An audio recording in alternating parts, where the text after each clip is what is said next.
Hello everyone, I am here to discuss Chapter 7, which entitled Input and Output. Okay, let's do this.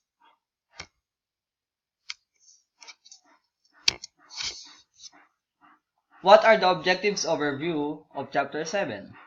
First, differentiate among various types of keyboards, such as standard, compact, on-screen, virtual, ergonomic, gaming, and wireless. Second objective is describe characteristics of various pointing devices, such as mouse, touchpad, and trackball. Third, describe various uses of touch screens. Fourth, describe various types of pen input such as stylus, digital pen, and graphics tablet. Next is describe various uses of motion input, voice input, and video input. Differentiate among various scanners and reading devices. Next, explain the characteristics of various displays. Summarize the various types of printers. Identify the purpose and features of speakers, headphones, and earbuds, data projectors, interactive whiteboards, and force feedback game controller, and tactile output. And lastly, identify various assistive technology, input and output methods. Okay. What is input? According to the slide, input is any data and instruction entered into a memory of a computer. In computing, an input device is a piece of computer hardware equipment used to provide data and control signals to an information processing system such as computer or information appliance. Example of input devices includes keyboards, mouse, scanners, digital cameras, and joysticks. What are the commonly used input methods include keyboard, pointing devices, touch screens, pen input, motion input, voice input, video input, and lastly, scanners and reading devices. So, what is keyboard? A keyboard is an input device that contains keys users press to enter any data and instructions into a computer or mobile device. It is a typewriter style device which uses an arrangement of buttons or keys to act as a mechanical lever or electronic switches. This is what we call the QWERTY keyboard, which we call typewriter style.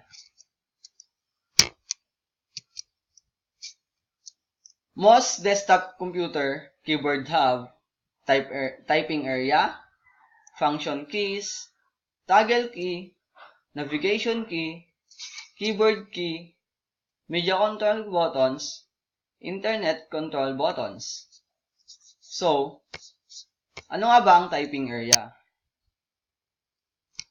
Ito yung pinakamalaking part ng isang computer keyboard, which includes the QWERTY.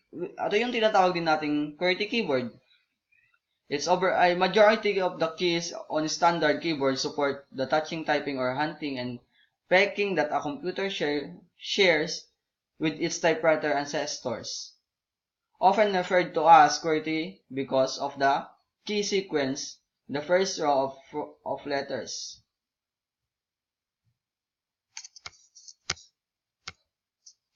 Second, what is function keys? A function key is a key on a computer or terminal keyboard which can be programmed so as to cause an operating system command, interpreter, or application program to perform certain actions. Function key includes F1 from F1 to F12 button,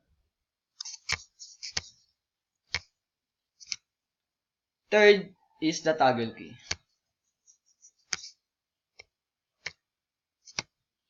Toggle key is a feature of Microsoft Windows. It is an accessibility function which is designed for people who have vision impairment or cognitive disabilities. When toggle key is turned on, computer will provide sound cues when the locking keys. The three main toggle key are caps lock, num lock, and scroll lock.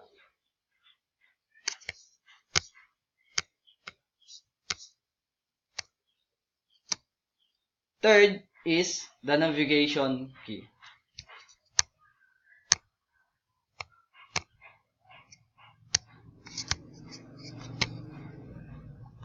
It is a keyboard key used to move the cursor or pointer around on the screen. They includes the 4 arrow keys, page up, page down, home, and end keys.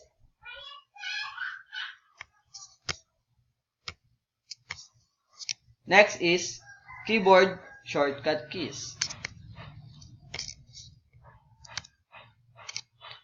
A keyboard key that invokes a function in the operating system or application when pressed. Shortcut keys which may involve pressing 2 or 3 keys at the same time. For example, the Ctrl C and Ctrl V, which you may use it when you are copying a text and pasting a text to documents. Next is media control buttons. So what is media control buttons? Media controls button in digital electronics, analog electronics, and entertainment. The user interface of media may include media controls or player controls to enact, change, or adjust the process of watching film or listening to an audio. Media control keys includes play, forward, next, and backward.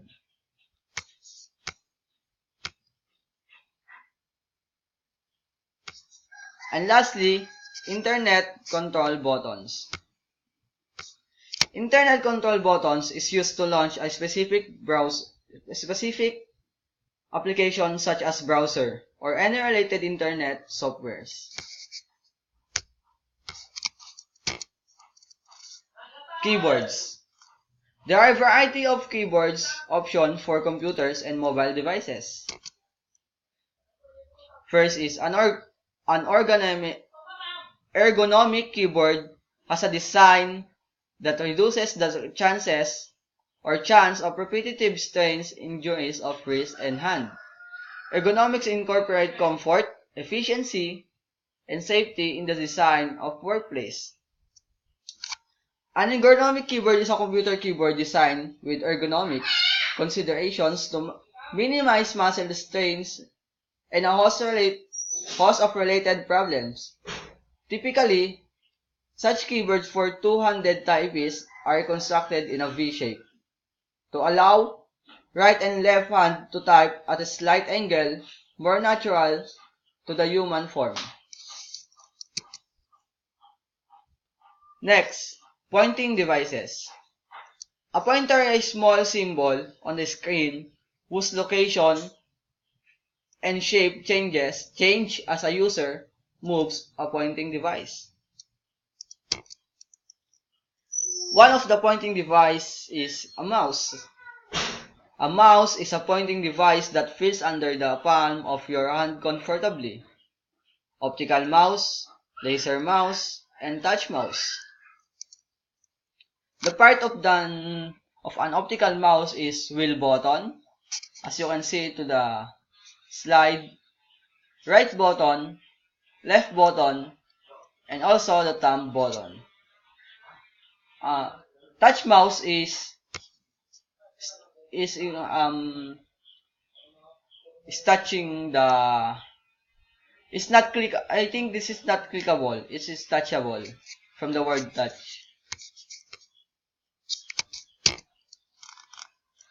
Next, touchpad. Touchpad is a small, flat, rectangular pointing device that is sensitive to pressure and motion. Touchpad is, we can see it on our laptop. Of course, touchpad in laptop is an square shape. Next is trackball. What is trackball? A trackball is a stationary pointing device with a ball on its top or side. Trackball is a small ball set in a holder that can be rotated by hand to move a cursor on a computer screen. What is touch screens? A touch screens is touch-sensitive displays. Ito yung madalas nating makita or magamit, just like our smartphones, tablets, and of course, laptops. There are also touch screens.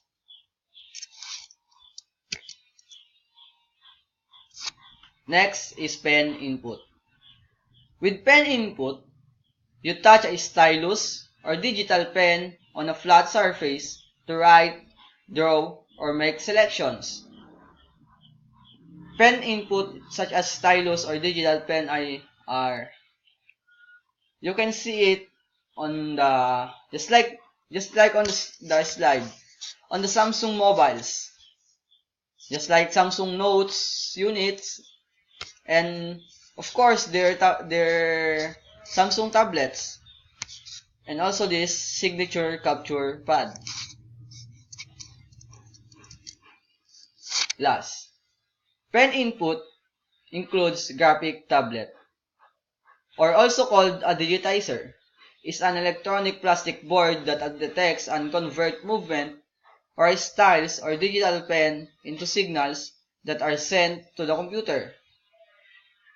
Graphic tablets is also used to animate an object. It is used also for animation.